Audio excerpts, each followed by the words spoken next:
Bonjour à tous, j'espère que vous allez bien. Avant de commencer la vidéo, information importante, à partir de la semaine prochaine, je vais vous proposer énormément de cartes du bloc Sun and Moon. Alors en ce moment, le marché Pokémon nous propose énormément d'opportunités, donc je pense que c'est le moment de récupérer des cartes à des prix qui sont extrêmement bons. On va commencer par s'attaquer à SM12A. J'ai déjà récupéré tu vois, des petites beautés comme ça qui étaient il y a encore quelques temps assez chères et qui, aujourd'hui, on peut se les procurer à des prix qui sont vraiment assez cool. Alors là pour l'instant j'en ai quelques-unes. SM12A, SM12 c'est commandé, ça va arriver petit à petit et à partir de la semaine prochaine il y aura probablement de SM12A jusqu'à peut-être SM10 ou SM11 et puis je vais remonter comme ça de façon à vous proposer j'espère la totalité du bloc Sun and Moon. Ce serait l'idée, donc voilà, n'hésite pas à aller checker à partir de la semaine prochaine. De toute façon j'en reparlerai. Aujourd'hui j'aimerais vous faire découvrir les cartes Dragon Ball Heroes. Alors je sais que sur le site, c'est pas nouveau, elles sont là depuis longtemps, mais j'en ai jamais réellement parlé. Pourtant, j'en propose énormément. J'ai regardé juste par curiosité avant de faire la vidéo. On a sur Japan TCG plus de 3400 produits différents uniquement dans Dragon Ball Heroes. Donc, je pense qu'il est temps de vous faire une vidéo dessus. Et pour vous faire découvrir Dragon Ball Heroes, je vais vous proposer 20% de réduction sur toutes les cartes Dragon Ball Heroes. À partir de maintenant, t'as pas besoin de rentrer de code promo, etc. Ça se fera automatiquement dès que tu mettras une carte Dragon Ball Heroes, que ce soit une carte promotionnelle, que ce soit une carte à quelques dizaines de centimes, que ce soit une secrète un petit peu plus chère, tu auras automatiquement 20% de réduction, et ce jusqu'à dimanche minuit. Au cas où il y a des gens qui regardent la vidéo dans 2 ans, c'est dimanche 25 février 2024. Allez, on y va, on va parler Dragon Ball Heroes. Les cartes Dragon Ball Heroes, aussi connues sous l'anagramme DBH, et à la base un jeu d'arcade. Alors c'est sorti en novembre 2010 au Japon, donc mine de rien ça va bientôt faire 15 ans, et ce sont des cartes qui sont très populaires au Japon et paradoxalement assez méconnu à l'étranger. Alors en disant assez méconnu, peut-être que je force un petit peu le trait, mais c'est difficilement comparable à des cartes comme Pokémon ou comme Yu-Gi-Oh à l'étranger, alors que pourtant au Japon tout le monde connaît Dragon Ball Heroes. Le fait que ce soit un jeu d'arcade, alors pour clarifier, quand je dis jeu d'arcade, ça veut dire que en fait tu ramènes tes cartes et puis tu vas poser tes cartes sur une borne d'arcade pour commencer une partie. La borne va reconnaître ta carte et puis tu vas jouer avec ça, ce qui fait que ce n'est pas un TCG à proprement parler. Tu peux pas jouer avec des amis avec tes cartes Dragon Ball Heroes, ou alors sinon il faut que tu inventes tes règles, mais sinon il n'y a pas de règles pour jouer en 1v1 avec tes potes, ce qui fait que Dragon Ball Heroes est beaucoup plus porté sur la collection. Les cartes DBH, on va dire DBH, si ça t'embête pas à partir de maintenant au lieu de Dragon Ball Heroes, vont te proposer des illustrations qui vont reprendre la totalité de l'univers de Dragon Ball. Donc que ce soit des cartes qui viennent de Dragon Ball Z, de Dragon Ball GT ou plus récemment de Dragon Ball Super. À l'instar de Yu-Gi-Oh ou de Pokémon, Dragon Ball Heroes est vraiment beaucoup plus connu au Japon qu'à l'étranger, et selon moi il y a 2 raisons principales. La première, c'est que je t'ai dit que Dragon Ball Heroes c'est sorti au Japon, ça a commencé au Japon en novembre 2010, mais ça n'a été qu'au Japon.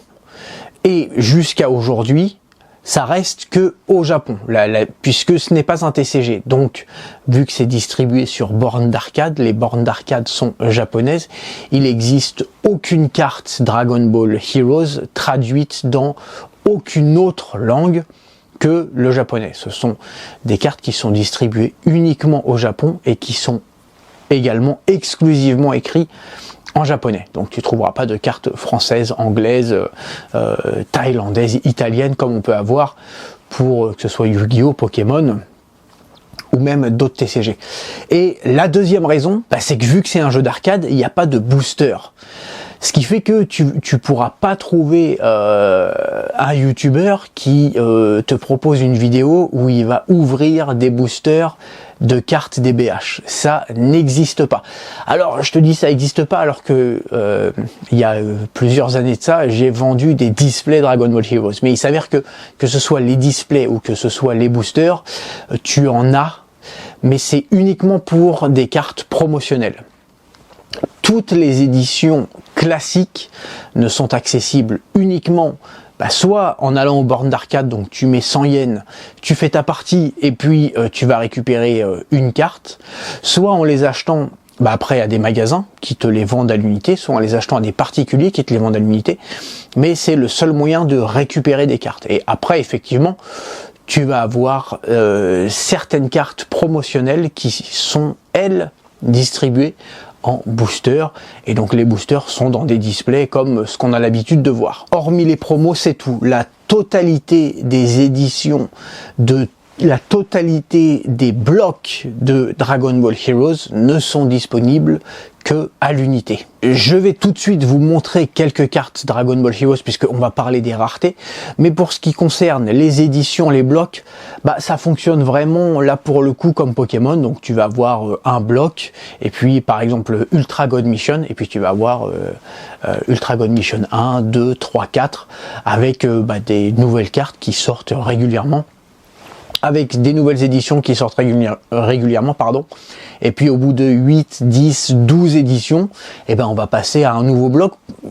Ça marche vraiment comme Pokémon là-dessus, donc vous ne serez pas déstabilisé. Au niveau des raretés et des prix, comment ça se passe? Alors sur Dragon Ball Heroes, tu vas avoir différents niveaux de rareté, exactement comme dans Pokémon ou ailleurs. Tu vas avoir en premier lieu les communes. Alors je vais te montrer quelques communes, histoire que tu vois. Voilà, ce sont des cartes qui n'ont pas d'holographisme quel qu'il soit. Et donc, comme son nom l'indique, voilà, là on a un petit Krillin sur fond orangé. Le Tao Pai Pai pour les connaisseurs. Bon voilà, j'en ai pris peut-être un peu trop, un petit Kaioshin. Bon voilà, tu vas avoir plein de cartes comme ça qui sont du coup les communes qui valent entre 20 à 30, 40, 50 centimes à peu près. C'est les cartes, comme son nom l'indique, voilà, les moins rares de tout Dragon Ball Heroes. Ensuite, tu vas voir, ah oui, j'ai oublié de te dire, du coup, elles sont, si on prend par exemple le petit Tenshinhan, qui est une commune, si tu connais pas bien, tu vas pouvoir ici voir que au dos de la carte, tu as une étoile. Tu vois là, ici, là, tu as une étoile blanche sur fond noir, c'est ça qui veut dire que c'est une commune. Tu vas avoir ensuite les rares. Alors c'est pareil, les rares, on n'est vraiment pas très cher, on est sur quelques dizaines de centimes. On a ici un joli Vegeta, et tu vas voir au dos 2 étoiles. Donc pour reconnaître une rare, c'est simple, au dos il y a 2 étoiles, et puis sinon de toute façon tu vois que tu as un holographisme qui est pas sur toute la carte, mais qui est un holographisme un petit peu doré comme ça. Si on prend le Janemba ici, voilà, tu vas avoir ici le petit Sangoku GT.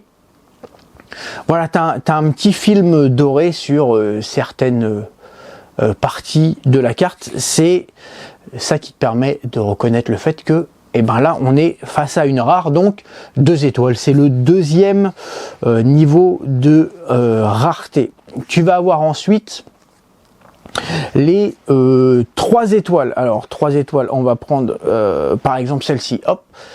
Donc là, là tu vois que tu as du coup 3 étoiles, on est donc sur la SR, donc la première, les toutes premières communes, ensuite rares, ensuite là on est sur des SR, super rares. Les SR, on est aux alentours de 1 €, hein. C'est vraiment pas très cher. On est sur un holographisme mais qui est différent, on a abandonné le côté gold et là on a un côté des éclats brillants sur toute la carte. Toutes les SR sont comme ça. Tu vas avoir un éclat brillant voilà, sur toute la carte. Les cartes sont vraiment sympas. Elles sont un petit peu plus épaisses que les cartes Pokémon, ce qui fait qu'elles ne se tordent pas avec le temps. elle se courbe pas.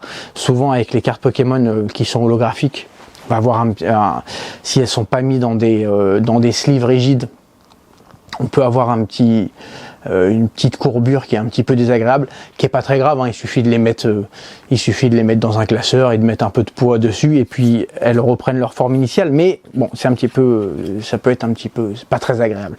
Voilà, ici on a un petit Gogeta en SR. Voilà, ça ce sont donc les SR avec 3 étoiles. On va avoir ensuite les CP. Alors les CP, j'en ai pas pris ici. Je vais te mettre quelques exemples.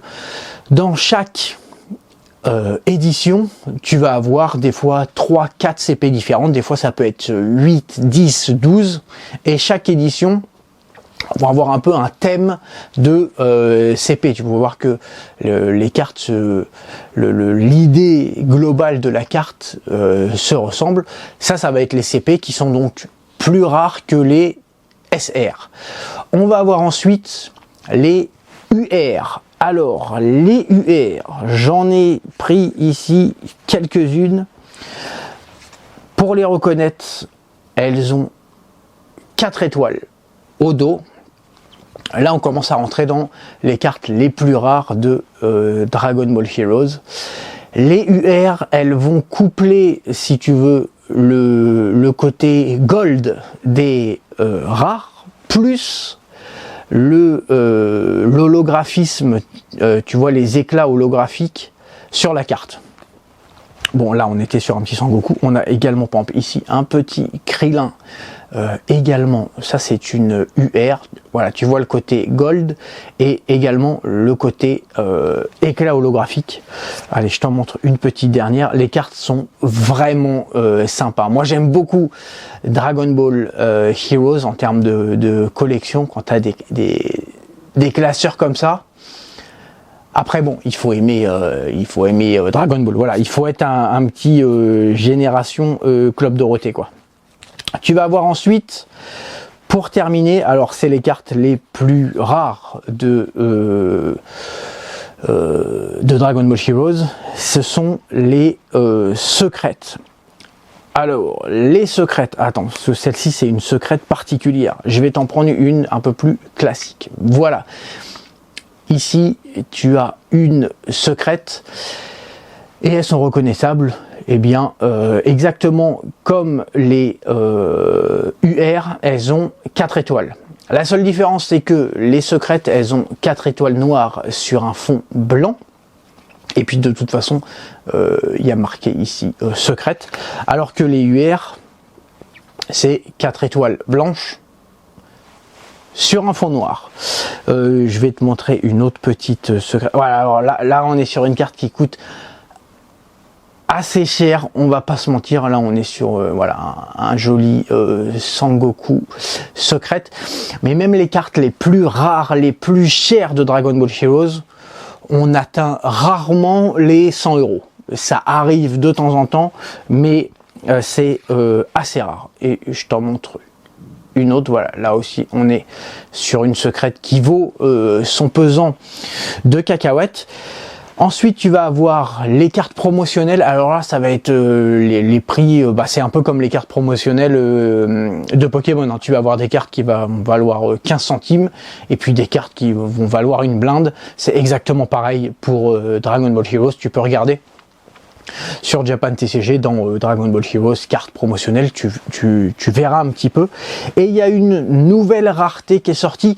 Alors c'est les DA. Je vais t'en montrer une qui ressemble un petit peu. Alors je sais pas s'il y a des collectionneurs de Dragon Ball. Je pense qu'il y a des collectionneurs de Dragon Ball, mais bon, nous on fait plutôt Pokémon. Mais ça ressemble un petit peu ce fond. Ce cadre blanc aux cartes de la série Super Hero de Dragon Ball. Alors là on est sur des trucs qui datent des années 1990. Mais voilà, tu vas avoir cette rareté là qu'on appelle DA. Alors là, peu importe les étoiles, par exemple là tu peux avoir 3 étoiles, alors que là tu vas avoir, hop, je te le mets ici, 2 étoiles. Tu en as une autre ici, le petit Sangohan assez cheaté, où là tu vas avoir 4 étoiles. Les DA, qui veulent dire Dramatic Art, c'est un petit peu l'équivalent des alternates. C'est-à-dire que quand tu as la carte, par exemple la 0.61 en DA, tu sais qu'il existe une autre carte 0.61 avec une autre illustration. Voilà tout le monde, écoutez, je sais que vous allez sur Japan TCG pour acheter des cartes Pokémon ou des produits Pokémon. Mais vraiment, faites-le une fois, allez jeter un œil dans la catégorie Dragon Ball Heroes. Il y a énormément, je sais, de séries différentes, surtout, alors si on s'y est jamais attardé, ça peut être un petit peu intimidant au début, mais tout comme Pokémon, il y a beaucoup de séries différentes. Mais de toute façon, sur Japan TCG, c'est assez simple. Les séries, elles sont par ordre chronologique, donc en haut à gauche, c'est le tout premier bloc, en bas à droite, c'est le tout dernier. Et je vais rajouter de plus en plus de cartes Dragon Ball Heroes. Bon, il y en a quand même déjà pas mal, mais rien à voir avec Pokémon. Pokémon, on a plusieurs dizaines de milliers de produits différents. Pour Dragon Ball Heroes, voilà, en ce moment, il y en a 3400. Mais vraiment, allez regarder. J'aimerais que vous découvriez ces cartes-là, voilà, pour les gens qui sont les vieux cons comme moi du TCG, si vous faites partie de la génération Club Dorothée, etc., que vous avez grandi avec le Dragon Ball et machin, n'hésitez pas à aller regarder. Et puis en plus, je veux vraiment que vous découvriez ça, donc vous avez 20% sur tout Dragon Ball Heroes. Peu importe la quantité de cartes que vous commandez, peu importe le montant de votre panier, que ce soit 200 yens ou 200 000, vous avez 20%. Je vous remercie et je vous dis à très bientôt pour une nouvelle vidéo. Allez, bye!